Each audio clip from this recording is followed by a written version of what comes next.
Hello everyone, in this video I will show you how to update N8N self-hosted Docker. As you can see, Docker Desktop is already open. The first step is to click on the Images section. From there, select the specific image you want to update.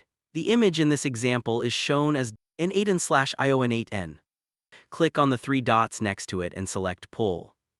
Wait for the process to complete. It should only take a short time.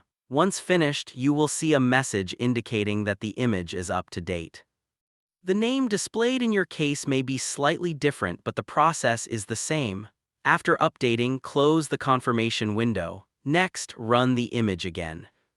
To do this, stop the container if it is currently running and then start it again by clicking play. Once restarted, you can open the application by going to your local host in the browser. At this point, everything will be updated and ready to use. That's all there is to it. You have now successfully updated N8N using Docker.